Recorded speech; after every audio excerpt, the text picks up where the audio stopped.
right. Okay. My children, my brother. You got us on thing out there? Facebook? Oh, you can ready. She don't put. I'm gonna put you on. What's up? What's up, Facebook? I want somebody to make some noise in this place.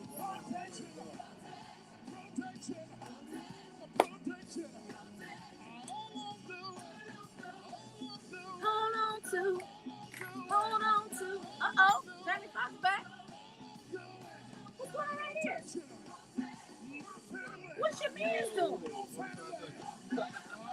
He was right. That's why I said, what's your man doing? He was definitely afraid. You saw him, Jarrell. You gotta get straight out the tent. He was up. Everybody else, he was like, I don't know what y'all gonna do, but I'm out of here.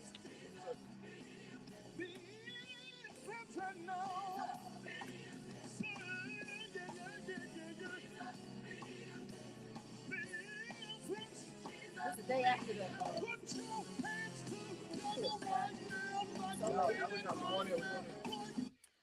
What's up, believers? It is Wednesday. Seems like I missed today. I almost had to think about it. Yeah. It is Wednesday. It's hump day, y'all.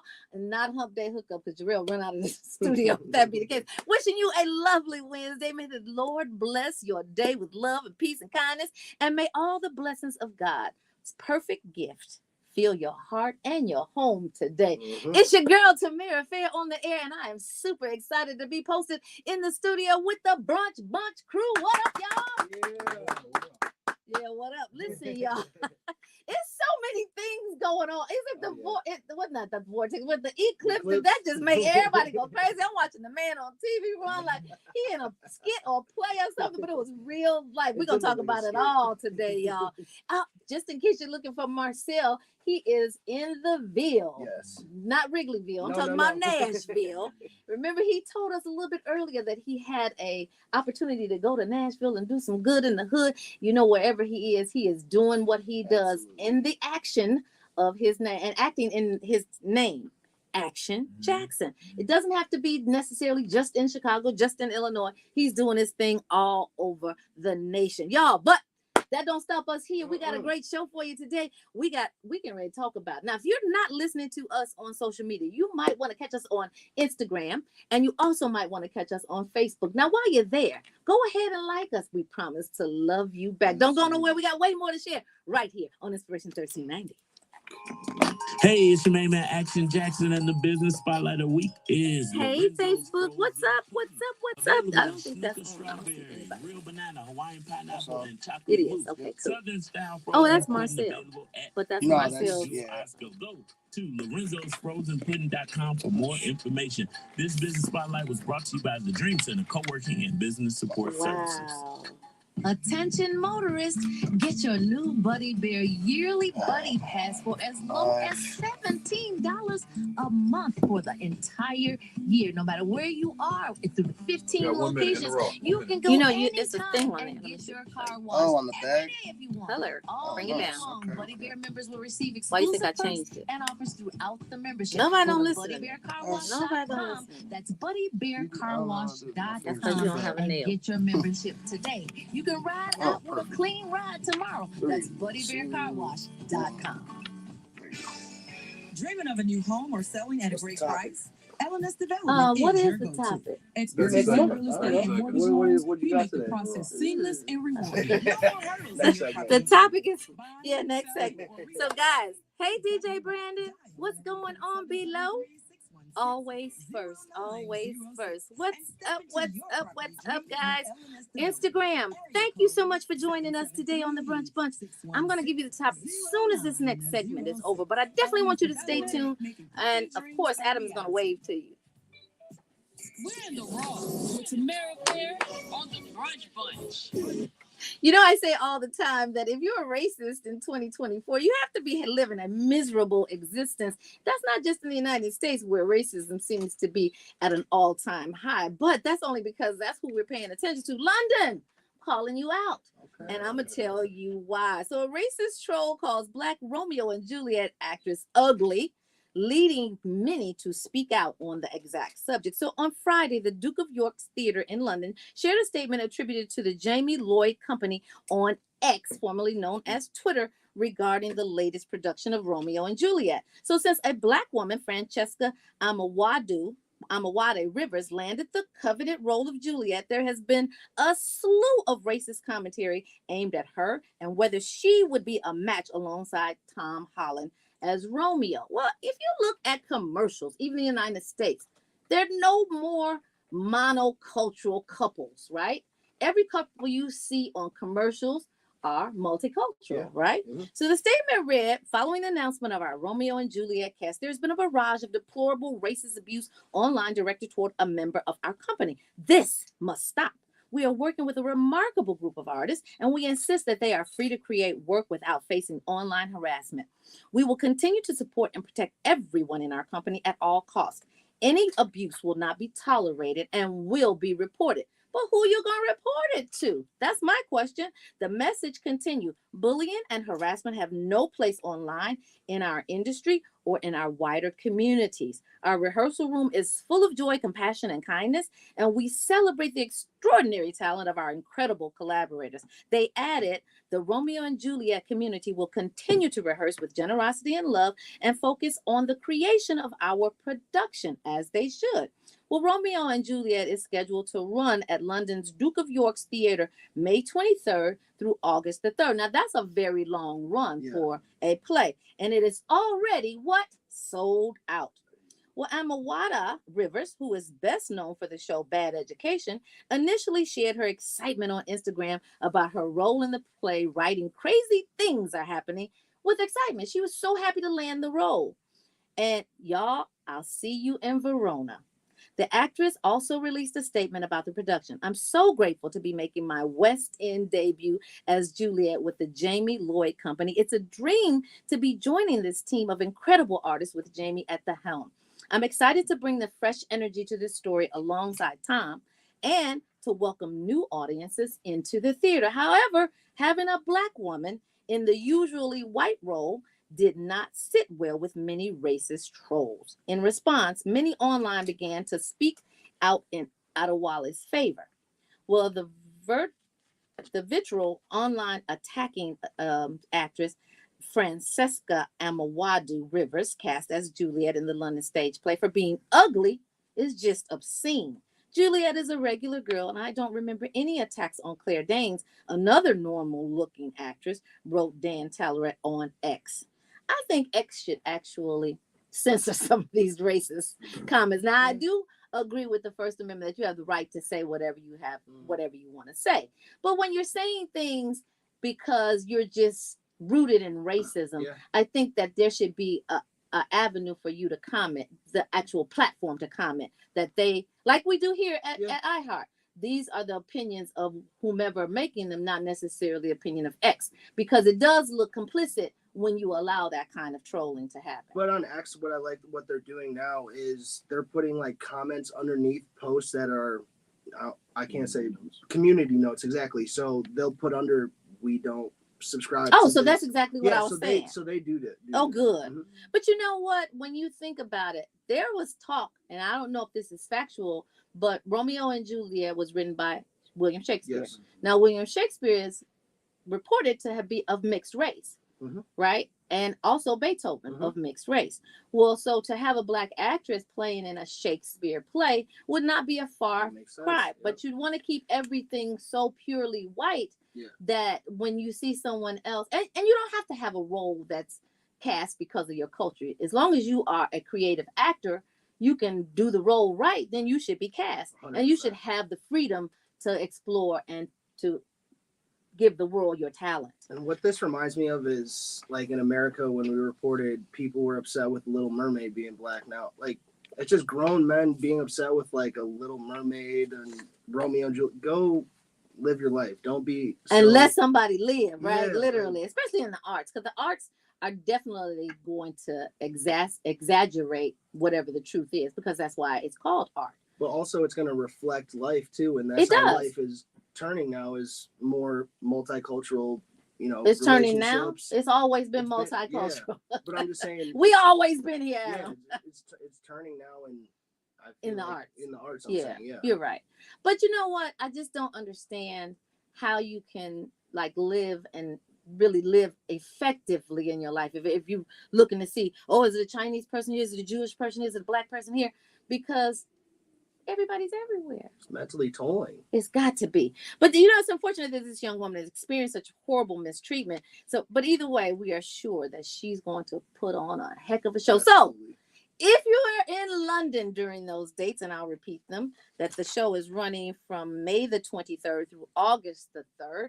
If you are in London, I think all this is going to do is encourage people to actually go to the theater and see the show, which is really what they want. Now, you know, they say any publicity is good publicity, but it's already sold out. I think they're going to have to actually add shows Absolutely. to it. Speaking of which, I actually watched a documentary yesterday called Betrayal of a Nation. It's on Tubi. Okay. Now, for all you Tubi aficionados like me, definitely want to go see it. It's a very long portrayal of America and how it has written a check that it cannot cash. And it's associated with racism. It takes you on a journey from in the 1700s up until now, even George Floyd and beyond, as to how racism is embedded in American history and why. So many things I learned about it. Oh, did I mention I'm in it? Oh, yeah, okay. Yeah, I forgot that part. Betrayal of a Nation, y'all, get to it. But we can really get to the rest of this show because it is going to be a good one. And again, if you are not following us on Instagram, if you're not live with us on Instagram or Facebook, you might want to join us on Instagram or Facebook now. And our handles are At the Brunch Bunch and at the Brunch Bunch 1390. And Tammy T Fair. Absolutely. Yep. Dinesh, what's up? Y'all, don't go nowhere. It's getting ready to go down. It's Inspiration 1390. All right. Is this my girl, Joy? I love the fact that she's playing. Okay. So, today's topic is about what we were talking about in the Raw. Have you ever experienced racism in your life? And if so, how did it show up and how did that make you feel? Racism in your life. Now, I know a lot. Hey, Modi. That's my baby. Hey, D Nash. Hey, the star AJ. What's going on? I talked to the star yesterday, and he is definitely going to be at the premiere. All full regalia, all the cameras, lights, action is getting ready to go down. You know, we are almost sold out. So if you don't have your ticket, you might want to go on the thread, go on the link. We had 120 seats. I think we got 10 seats left. Y'all need to go get your tickets, get your tickets. So racism, if you've ever experienced, now I'm gonna kick it off. I never experienced racism, even when I was in the South. And I went to school in Nashville. And you know, that's the mecca of racism, right? I only experienced racism here in the North. Is Chicago the North? The Midwest, right? That's the North. So nobody ever called me the N-word that wasn't of Black culture. But I think that's okay. You can do it. If you're Black, you can call somebody the N-word. But never experienced that. But then when I came home from college, I got back to Chicago, and that's when I experienced racism. No, it wasn't the N-word. It was blocking me out of a grant because I was a Black woman. When usually that's like the coveted spot, right? You're Black, you're a woman, that's a double minority. But I was blocked out of that grant. And I only found out later because the way they do it up here in Chicago is a lot different than they do it in the South. But if you've experienced racism, we want to hear about it. What did you do? How did it show up? I love you too, AJ. Hey, King Philip, what's going on? How are you, Andre Coco? I like that name. Yeah, that's. This is just like a play-by-play of everything that happened. Have you ever experienced racism? No. No? Marcel hasn't said any racist things to you. No. That's so white. No, Marcel has definitely said that's so white boy. I've definitely been. The cops have stopped me for no reason though. Really? Yeah. You have They Black said, friends in the car? No, by myself. This actually happened outside of iHeart. Like They stopped me. But it wasn't racist. Were they No, black they cops? said I look like I smoke weed, which I do. But How do you can't stop? Wait you a minute. can't stop somebody from looking like. Tell they me smoke how weed. you look like. One time somebody stopped. Before 2012, Yeah. before Yeah, 2020, you used to. Yeah, What? before 2020, you can get stopped for smelling Absolutely. like it, looking Absolutely. like it. How do you smell somebody's weed smoke in another No, they said car? I looked like it. Didn't smell nothing. They said I looked like it. Then they stopped. They pulled up, stopped my car. They said, "Where are the guns?" I'm like, "What are you talking about? Where are the guns? What are you talking about?" That means something had just happened in the area. Had to, but then they put like something on the back of my car. They slapped something on the back of my car. It was like some, I don't know. It was like a pad this big. It's on the back of my car. When I got home, I peeled it off. But What was it? Like it your, was like the Scarlet it was Letter? one of those. It was like a black pad, just a black rectangle. Hey, that they Tina. stuck on the back of it. Sometimes it'll be like Hey, a thing where they Denise. put the drugs on top Hey, of Love it, Bunny. and gotta turn a certain color. It's like, oh, it's cocaine or something like that. Yeah. Yeah, I know what these that's. Wait, what is that? What's It's the like a drug tester. So it's like in they a got- patch, in a pad, in a Yeah. magnet? It was Yeah. a magnetic. It Or peel? was like peel. They stuck it on. They stuck something on your car. Yes, and I drove Ain't that home. illegal? I've seen them do the drug That's- test before like that. That's all. damage to property. So that happened to me 3 Every times. Saturday at 6 p.m. Oh, you know what? That was one of the other things that was in the Betrayal of a Nation. So basically, the premise of this documentary was that the United States owes black people reparations for all of the injustices that, and then it went on to say how indigenous people, Native Americans were owed and they have gotten, and then it went on to talk about how Jewish people have actually got reparations. I never knew that. Oh, yeah. You knew that? Oh, yeah. Don't forget. Did y'all know that? I did not know that Jewish people got reparations. Well, they keeping that a quiet secret, and my Jewish friends didn't tell me. I want to know what their checks look like. Definitely trying to keep that quiet. See if we get some of them checks. Never see they check. Where their kids go to school at? Where they live at? You know what I'm saying?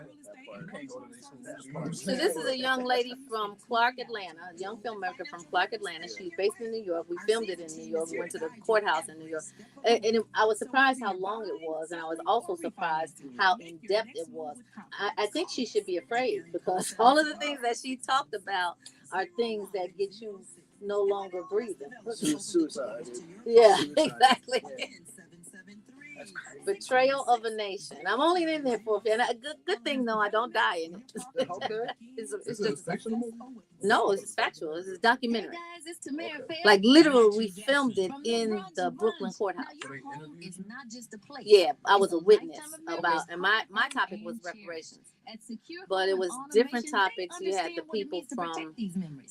As a Brinks authorized from dealer, Black Lives they Matter. stand You had down the people over a from million homes and businesses ensuring Martin Luther safety King 24/7, era. 365 Talked about days how a the- Swear to year. God, I've And seen you know this what? Their before. response center I just is moved ever before. Sound like Hidden providing Colors. top-notch It was before I even monitoring knew you. for burglary, fire, carbon It just came monoxide, out. and medical She just finished it. We emergencies. filmed it a Didn't long. it say 2021? Yeah, but she just put it on Tuesday. That's how it is, bro. That's how We movies filmed go. it in Really? 2021. That's how movies go, bro. Yep. 18 months minimum. Wow. Well, you remember you had a COVID backlog. Oh, yeah, yeah, yeah. Movies take a minute. Hey, Brunch. Oh, no. And Hey, COVID Tina. on top of that. Hey, Denise. I already said hey to y'all. Hey, Marcel. 30 seconds. We Hey, gonna- Jason. What's going on? Y'all wanna do it? 3344. That's let's go for it. 866-447-3344. I think you should say what's going Call on. today Oh, what's and going make on? a Yeah, yeah. wise He's talking about choice the to secure promo. your Oh, tomorrow. yeah, yeah. Secure Home and Automation. You've heard the name. Now experience the promise of ultimate safety that they bring to your home. Call Stacy Chauncey at 866-447-3344. So what we're talking about is the guy who was running like. No, that was another clip. Where's the action, Jackson? I'll tell you what's going on. So what's going on is it's Adam filling in for Marcel Action Jackson. So questions over Dexter Reed's traffic stop. CPD use of force remain after body cam video is released yesterday. So a strong reaction and hard questions continue after police body camera video released Tuesday showed the moment gunfire erupted during a traffic stop in Chicago last month, killing 26-year-old Dexter Reed, who authorities say opened fire at officers before they responded, with more than 90 gunshots in less than a minute. If he was supposed to get pulled over for a traffic stop, why do they have 4 guns pointed at him? He was scared, and after he was already on the ground there, they still put him in cuffs instead of checking to see if he's breathing. They shot to him 96 times and reload the clip 3 times. Reed's sister, Portia Banks, said during a Tuesday press conference. According to the Chicago Civilian Office of Police Accountability, the Oversight Committee of Chicago's Police Department, 5 Chicago officers assigned to an 11th District Tactical Unit had pulled over Reed on March 21st in the 3800 block of West Ferdinand for purportedly not wearing a seatbelt. As the group stopped Reed, multiple officers surrounded his vehicle and, according to several body cam videos, asked him to roll his windows down repeatedly. Officers then shouted at Reed not to roll up the windows and unlock his doors. As the shouts from the police grew louder, gunfire began. The Police Oversight Agency said a review of video footage and initial reports appear to confirm that Mr. Reed fired first, striking the officer, and 4 officers returned fire. The videos show multiple perspectives, including the officer who was shot, but there isn't a clear footage of Reed shooting. A gun was later recovered in Reed's vehicle. While the videos released offer a more detailed account of what happened than what police initially said last month, no surprise, activists and family members are questioning authorities' account of the shooting, looking for answers about why Reed was even pulled over and why the incident escalated so fast. So Andrew Stroth, an attorney for the family, called it an unconstitutional police stop with plainclothes officers who did not announce they were police. He said the family wants to see a swift investigation and for the department to better comply with a court-supervised reform plan. We're asking for a collective commitment from the city and community stakeholders to advance change, Straw said during a press conference. Chicago Police Public Information Officer Thomas Ahern said the department was cooperating with the investigation. We cannot make a determination on the shooting until all facts are known in the investigation and that has concluded, Ahern stated. State's Attorney Kim Fox said her office will determine whether the officer's use of force was warranted or necessitated criminal charges. She said, "Let me assure you that our pursuit of justice will be relentless, guided by the facts, grounded in evidence, and by the law." That's so unfortunate. But I actually did watch the tape. Okay. And it did show, from what I saw, that he fired first. Okay. And I know that the issue is excessiveness, Yes. but I did not know. I didn't look, actually. I was looking and counting the shots, and I counted to 89, so I missed a couple shots. Yeah. And literally you can hear them. If you're counting, you can hear them. But I didn't know that they weren't identifiable because he could have been afraid of whoever it was. Absolutely. Now, yesterday, they were looting on the west side because after they released the tape, it just became mayhem.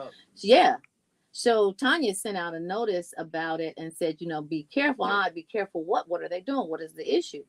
So, a lot of this, we just have to dig deep. Like you can't just see what's on the surface, because the police need to go home to their families too. Yeah. But if you're wrong, you're wrong. It's happened so much. Yeah. So many people have lost their lives just because they had a broken tail light that now the community is on alert. Absolutely. So you don't know. It's like crying wolf. You don't know when to say, okay, this is an unjust stop. This is over policing, overshooting. I mean, you don't kill animals that much. No. There are laws against how many times you can shoot an animal when you're a hunter. Absolutely. You're not. Are you hunting people? Because that's what it sounds seems like. Yeah, absolutely. That's what it seems like. But you delved into a lot more than what I had actually seen or heard. But you said that he was stopped for what? That's still up. So according to the police, for not wearing a seatbelt. So you lost your life 90 times for not wearing a seatbelt? That's according to. Oh, but he shot first. Yes, that's I think what bring the other gunshots. Wonder why he stopped though. You know what I mean? Like he was driving. Yeah, and he didn't know they were cops. They didn't. Right? Why would you stop? There's so many questions in this situation. Yeah. But does that make it worse if he keeps rolling though? Even though he doesn't know they're cops, that they are cops at the end of the day. Well, if you keep rolling, then some identifiable police cars are going to be on your chase, and that way okay, it's police. I'm going to stop. Absolutely. I'm going to comply. And but it could just be somebody running up on your car. Yeah, you're gonna probably. Yeah, if you're armed, you trying to save your own life. Yeah, absolutely. So there's body cam. That was the body cam footage. Were there traffic cams too that could have picked up a different angle? I I do not have that information. But I assume that all these shot Justice spotters, got that information because Justice is on the scene. all these shot spotters that, you know, the city puts millions of dollars into, I hope they have different perspectives with those because there's so much money going into it. They should. Whew. This, you know what, our whole world, but particularly our larger cities in the United States, really need a healing. We need a truce. We need a ceasefire. We need people who are actually going to do the hard work that can resonate with the police and be the bridge between the police and the community. Because that relationship is so fractured now. We just need somebody from the community that can be that liaison between the community and police. God, absolutely. But you know, we just need to stay prayed up. And Justice actually just showed me other CPD surveillance cameras were not working at the time of the shooting. How do you have non-working CPD cameras? Man. I mean, that should be a law. If your camera's not working, go switch it out. I'm sure you got some extra ones up in the back, in the storage room. Yeah, so the camera in close proximity to the deadly shooting had a defect that allowed it to live stream, but meant it failed to record the video of the incident. Well, you know, over the next couple of weeks, particularly the next couple of days, we're going to get updated information. And for those of you who only get your news from the Brunch Bunch, we're going to keep you informed. But I would say the community really has to keep their finger on the pulse on this situation because, as we've always stated, that in which goes unnoticed or unchecked in certain areas will bound to show up in other areas. And that's one of the things that the Betrayal of a Nation talks about, how so many police shootings have gone unaccountable. And so then it gives way to more police shootings, more unaccountability.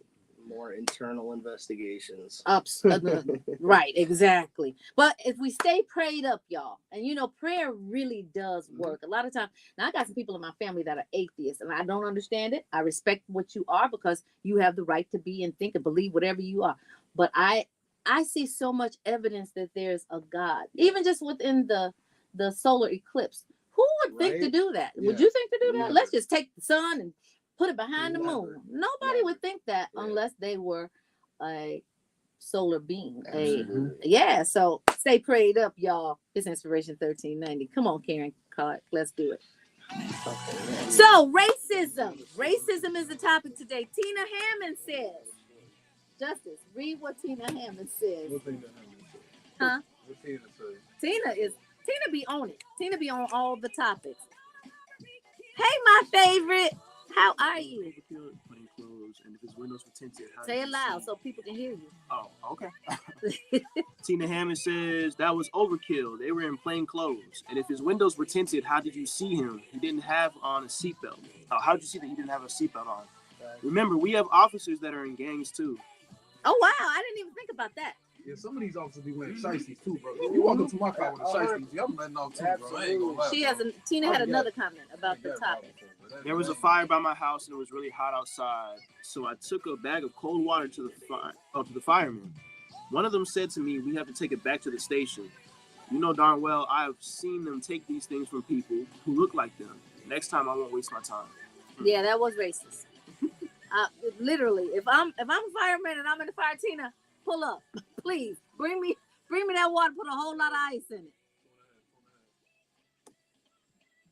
You're right. They could have just said no, thank you. Now, to Tina's point and to your point, Jarrell, how do you see that they're not wearing a seatbelt? I know in my car, where my windows are tinted, I can't see nothing. I don't think they can see the seatbelt. I think they just say that, you know what I'm saying, as an excuse once they get to the car.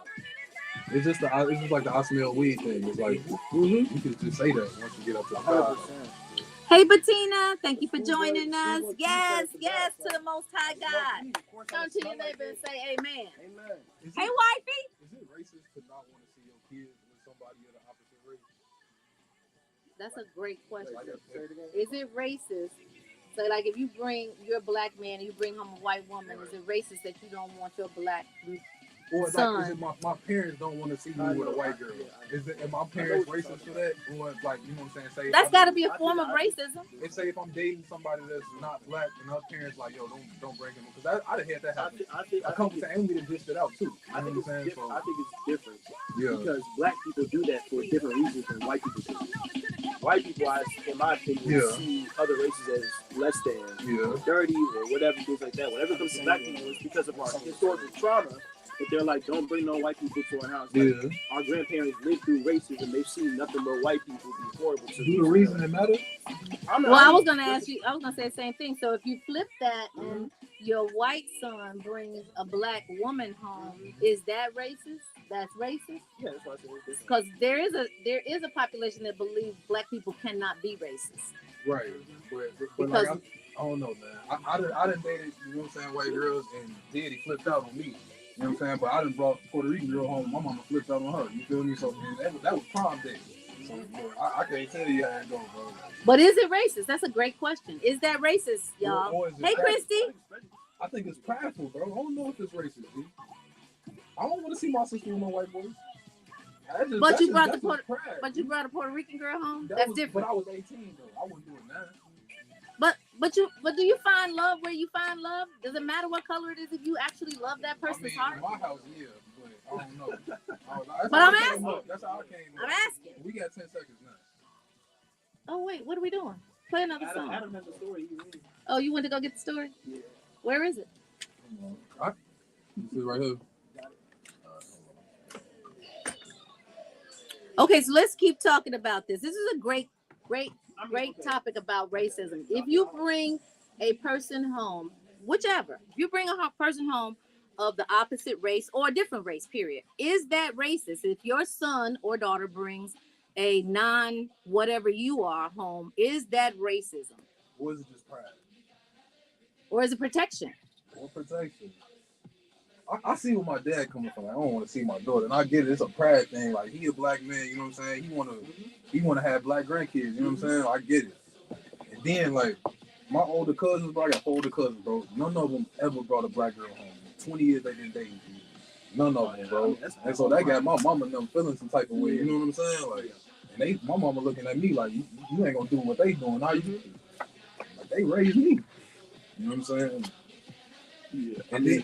And then it made me look at it weird, like, yo, my mama went off on my Puerto Rican girlfriend, but you cool with your half-bred niece, you know what I'm saying? Like, I ain't trying to be funny. Like, this was yesterday. These parents, these are the first parents to get sentenced for their kids shooting up the school.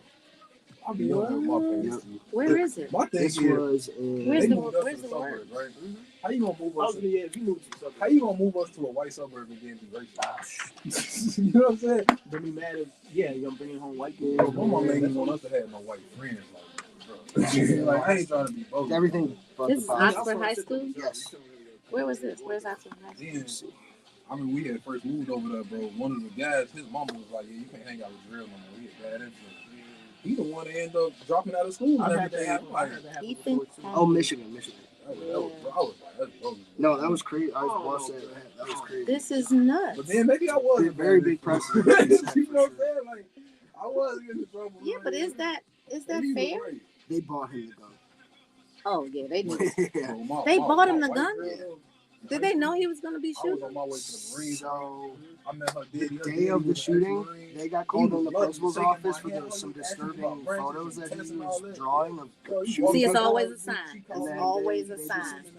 They left the school after they got called in. I can hear them too.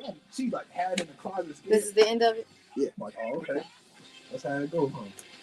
It was just the box was just closed. That's what turned me off. Yeah, I wouldn't even leave the box. Where's the pen? I'm not gonna lie. I got some other white girls after high school. What's that song? Bless Me, Maverick City. See, my thing was high school. Thank you. Like, I'm still nervous. So, Adam, you look good. Hey, Christy Love. That's why organizations like Black Fire Brigades is needed to help hire the people who look like us. That's absolutely facts. Hey, M2 Designs. Y'all, if your daughter or son brought a girlfriend or a boyfriend home that was not the same race as you, is that racism? Have you ever experienced racism? Are you a racist? Are there certain things that you do that is considered racist? You probably won't get too many comments. Well, no, because the first step to healing is admitting. Yeah. I mean, I don't know anybody that really just wants to be racist unless they are. Well, I just say I don't know anybody, but you know, the laws of attraction are real. If you are not a racist, you don't. You got 30 seconds. Okay. Your family isn't racist, and your household, your environment isn't racist. All the. I was gonna say I have biracial cousins. I don't know, man. One fight can turn you racist, bro. You saying one bad day, bro. Yeah, that's the case. Well, you obviously weren't racist. You brought an assortment of colors home. I used to be I am a proponent of you find love where you find love. And I think that's just a love thing. It's not a racist thing. It's not a cultural thing. You're rocking with the Brunch Bunch right here on this Richard 1390. It's your girl, Tamara Fair. And I am proudly posted in the studio with the rest of the Brunch Bunch. Give yourselves a hand. All right, y'all. Parents, I am putting you on notice because a groundbreaking sentence has been handed down to the mother and father of a Michigan school shooter, Ethan Crumbley, and the parents have received sentence. So on Tuesday, April the 9th, that was yesterday, a historic sentence was handed down to the parents of Michigan school shooter Ethan Crumbley. James Crumbley and Jennifer Crumbley are the first parents convicted in the U.S. mass school shooting. A court sentenced both of them to at least 10, but up to 15 years in prison. Now, how the parents of Ethan Crumbley could have prevented the shooting per prosecutors. Prosecutors reportedly secured the convictions after presenting evidence of an unsecured gun at home and indifference toward the teen's mental health. Now, we always say when we report these kinds of tragic stories that there is a sign and someone or several someones ignored the signs. We're doing a math assignment on November the 30th, 2021. Ethan Crumbley reportedly drew dark images of a gun, a bullet, and a wounded man. And he also wrote phrases like, "The thoughts won't stop. Help me. My life is useless. Blood is everywhere." I'm going to say it again because these are more than signs. These are warnings. The thoughts won't stop. Help me. He's crying out for help. My life is useless, which means other people's lives may be useless in your mind too. Blood is everywhere. Well, after a 15-minute meeting about the assignment, his parents did not volunteer to take their 15-year-old home. Oxford High School staff did not demand it either. So Ethan had reportedly told a school counselor that the drawing was about his interest in creating video games. However, his parents failed to mention that the gun resembled the ones James purchased just 4 days earlier. It was a Sig Sauer 9mm. Ethan had described the weapon on social media as his beauty. He was Beauty and the Beast. Well, both. So no one, parents and school officials, checked Ethan's book backpack during or after the meeting. Well, later on that day, November the 30th, Ethan pulled a handgun from his backpack and began shooting at the school. Ultimately, 4 students, Justin Schilling, Madison Baldwin, Tate Meyer, and Hannah St. Julia, died. 7 others sustained gunshot wounds. Well, during their trials, no specialist testified about Ethan's mental health. However, a journal entry from a teen of care on his parents' behalf did say something. Ethan had allegedly revealed hallucinations months before the 2020 shootings, but in court, Jennifer said she believed he was just messing around. When you see the signs, it's time to get help. Err on the side of caution. Yeah, it's like the airport. You see something, you say something. Yeah. Well, if you hear something. Now, I was talking about something in my seat with my niece, right? And I said something about that's the bomb. She said, "You can't say that on the airplane, girl." I mean, I was saying it like this was great, bomb.com. Yeah, bomb.org. She was like, hey, shut up. Well, anyway, so the parents of deceased Oxford High School students speak at the sentencing. So before sentencing, the family members of the students killed in the shooting asked a judge to sentence the parents to 10 years, condemning them for failures and their selfishness, which led to the 4 deaths, that being one of their children. So Nicole Basculi's, Madison's mother, recalls simple things she enjoyed doing for her daughter, such as scheduling an oil change for her car and helping her choose her senior classes. Well, of course, none of that will happen now because all 4 of them are deceased. This is, I want to say it again because this has not happened before. It's historic. These are the first parents in the United States and all the mass shootings that we have had. And remember, we have more mass shootings than any other country. We have more incarcerated people than any other countries combined. Mhm. And this is the first time that parents have actually been held accountable. Now, you told me that they bought the gun. Yes, that's what I mean. That's what I heard on the news. I also heard, They said it. They Yeah, said yeah. they bought the gun. Mhm. And he took the gun, whether it's knowing or unknowing. Yeah. You are responsible for securing the gun. Now, you got a high school person. You got a high school student, right? Not an adult. It's not an Not adult, adult. but adult enough to know that Oh, yeah. guns are they kill people. Absolutely. But adult enough for you to make sure that that gun is secure. That's why at West Austin we gave out locks for Yeah. guns to secure your guns. You have the right to bear arms, but you do not have the right to take those arms to another school and then shoot up the school. Well, let me ask you something. Do you think the school should be accountable at all? Because I didn't know that they didn't check his backpack at all. No, They- they definitely should be accountable. Everybody in that equation, in that meeting, should be complicit, because had that been a black boy, Stop it. now I know we're talking about racism on our Yeah. exclusive social media topic, but had that been a black boy, they would have patted him down. They would have cavity searched Yeah. him. For I'm saying, if you're gonna do it to one, do it to them all, Exactly. because you prevent these kinds of things. And historically, it has been white people who have been responsible Absolutely. for mass shootings. But we need to check all of our Yeah. kids. And to double back on you saying do for one, do for all. Also, I think it's important to show that the judge said that they are getting the highest extent of the law, 10 to 15 years. So that should be a playbook for any other case from then on. So let me ask you this, because you all are men, and men usually have these kinds of issues. Mhm. But do you think it would be invasive for your high schooler if you checked their backpack every time they went to school? You think that would be invasive? That would be invasive, yeah. I think it would. But in this case, had you done that, you would have prevented the death of 4 children. I don't think it's invasive in that situation when. But you don't know that's going to be the situation. But he's already in the principal's office getting talked to. His parents got called in. That's a situation where, like, all right, something's happening in his head. So He like, told you what was exactly, happening he in his literally head. said the words that I'm useless, blood everywhere. Like, that's crazy to not even check up or send him to therapy, do something. But nonetheless, you should have. I don't think that's checking every student's backpack every day. But when situations like I'm not this talking about the arise- school. I'm talking about you as the parent checking the backpacks of your child. Not talking about Okay. the school. I'm saying, because that would be cumbersome for a school. But for you as an individual home, your parents checking your backpack, making sure that you didn't have any weapons, because now, the 911 crew who brought those planes down, they didn't even have guns. No. They had box cutters. Absolutely. But anything that could be weaponized, So you I checking guess to make sure you don't have it. I guess that does change it a little bit. I think it still is invasive of parents, but also I do think there is a responsibility, or it's responsible of the parents to do so, even though if your kid hates it. I think it's just responsible if you see those signs that you should do that for the rest of the community, instead of if your kid feels like, oh, you're being invasive, get on. That's the least of your worries if they're about to go kill 4 people. Well, of course, you don't know, but preventive measures are just what they say, the nature of prevention.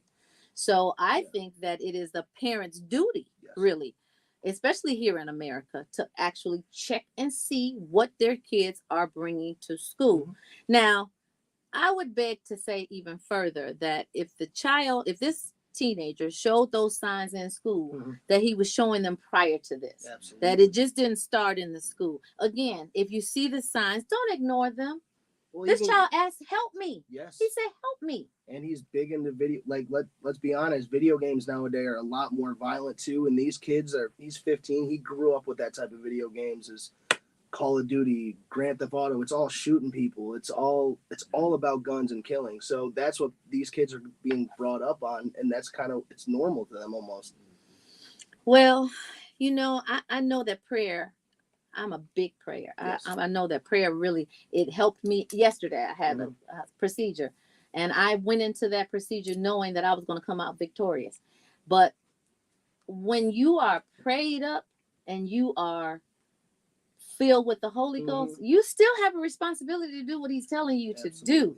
But so I'm just going to say that the parents of every student, particularly in the high school years, should consider checking their children's backpacks and their belongings before they go to school. Now, of course, they can get it from school. They can get it from anywhere. But you know that you can say, and that might have prevented these parents from actually getting sentenced. 100%. I checked his bag before I went to school. That was not my gun. We did not purchase the gun, but you had the gun accessible to this child, and 4 children are dead. 200%. Yes, you are complicit. Absolutely.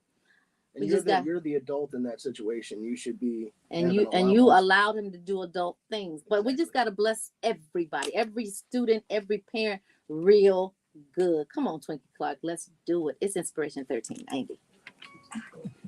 Bless you real good. You gotta check his bag every day, but once you gotta start checking his bag, it's too late. That's also nah. But I'm saying if you see some signs, it might not be signs, right? But if you're checking your kids, first of all, you should be checking it for homework. That's the first thing. You should be checking to make sure that your kids, especially at the high school level, because I'm in education, I know that in the primary and the preschool levels, that's when our parents are most involved. Yep. But then once you get to grammar school, 6th grade, junior high, we become less involved with checking what they're watching, what they're bringing to school. Are they putting out their clothes the night before, the day before? You got to be checking everything. These kids just got here. I don't care that they're 12 years old. That means you're 12 years old.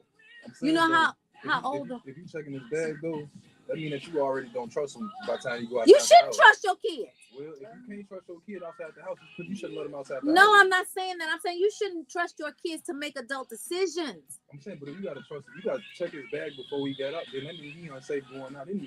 Not necessarily. It's too late already by the time you gotta. No, I don't mean it. I don't mean it just from a gun standpoint. You shouldn't trust your kid. I'm saying from a homework standpoint. Am I bringing a permission slips? Am I bringing extra clothes? Because when I leave school, I'm gonna dip off and I'm gonna change clothes and I'm gonna do something different. Those things kids do. No, you shouldn't just blindly trust them. You should do your due diligence, because I'm telling you, it can save your life and theirs and others. I know one thing. When I was in high school, one time my aunt raised me. So when I was in high school, I don't know if I can say this on Inspiration 1390, but I had some things in my little coin purse, right? They were colorful. And so when my aunt opened the thing, she didn't know what they were. I was like, oh God.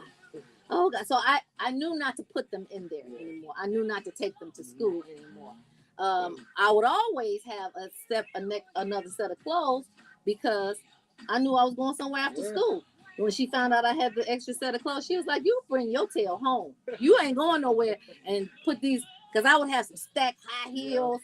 I'll have my flat shoes, my gym shoes on going to school. She was like, I know what you're doing. You think I don't. But those are the kinds of things that you can prevent if you take the time to actually see what's going on in your child's life. Yeah, I agree. But also in this situation, if you're at home, he's drawing this type of stuff, then yes, 100% I'm looking in his bag. But like, if he's not showing those signs, that's hard to be like, I don't trust you. Because then the kid's going to be like, why don't you trust me? And then he's going to develop trust issues here. He ain't never going to trust you as a parent. Exactly. Yeah, you must be having something. Exactly. I want to keep on talking about this. So Bettina said something really important. She said when they were growing up, they couldn't even lock their room doors. My mom always checks mine and brothers' dressers and the drawers, and they went through the room. And if you don't pay rent, then you can go through my stuff. Tina says also that's so sad that they gave him a gun instead of counseling. Mama busy with her baby. Well, it was the mother and the father. Both of them got sentenced. That's what you don't want to hear. You sent your kids to school with a knife? Yeah. You are not your child's friend. Exactly, Bettina. You can be friendly, but when it's time to be a parent, hey Donna, when it's time to be a parent, it's time to be a parent.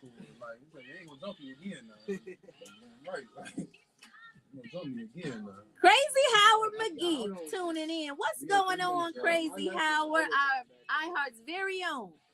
My knife was always in my bag. My homies got hit with a pipe over this whole eye. So if you brought a pipe, I want to keep on talking about this. I brought a knife just in case. You never know. We got 3 minutes left in the show. But it's not like I'm putting that knife in my... 3 minutes? Okay, so we're going to talk about it for a minute. You ready? Yep.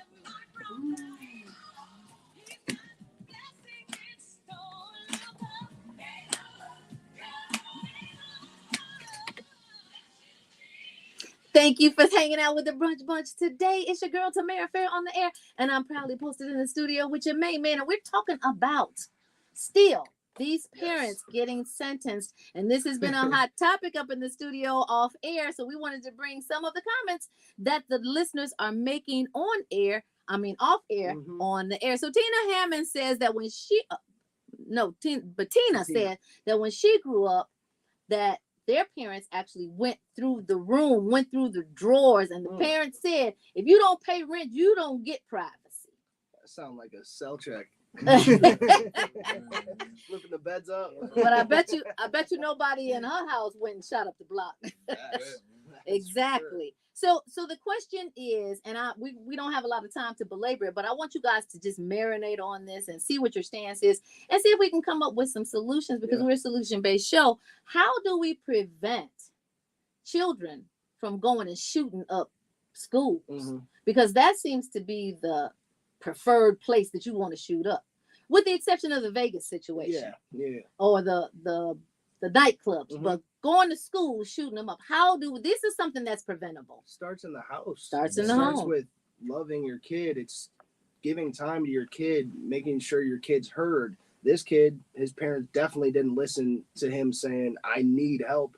You got to listen to your kid and get him or her the right resources. I think that's a good step in the right direction. Yeah, I do too. But you know what? We're going to step in another direction. We're going to get on out of here and let AC slide on in here, y'all. Thank you so much for hanging out the Power Hour. Hope we leveled you up. And if nothing else, we always want to encourage you to keep Love 24 alive. Tell someone that you don't know, a perfect stranger, that you love them. Show someone that you do know how much you love them. Lead with love. Land on love. I love you, Adam. I love you, Tammy. Believers, we love you. Baby Eminem, we love you. Wherever you are in Action Jackson, know that we love you. Up next is AC Green, and right after that, it's Pastor Patterson on the drive home. We do it all night long, right here on Inspiration 1390. You guys had some great comments today. Thank you. Hey, Brandy. Okay, Dana says that if you didn't give children any privacy, that shows lack of trust. And when you trust, it is imminent. When you trust, it's imminent in the relationship. It prevents the relationship from growing, child or not. Eliminate. When trust is eliminated. Yeah, I get that. I agree with that. But there's some trust and verification. You got to trust and verify. You trust that you have given your children the tools that they need to be successful in life, but you also verify that they're not doing anything outside of that in which you've taught them. What's up, Brandy? Y'all are amazing. Thank you so much for tuning in. We'll see you tomorrow. Thank you for commenting. We love you, and we will see you. Peace, and stay optimistic.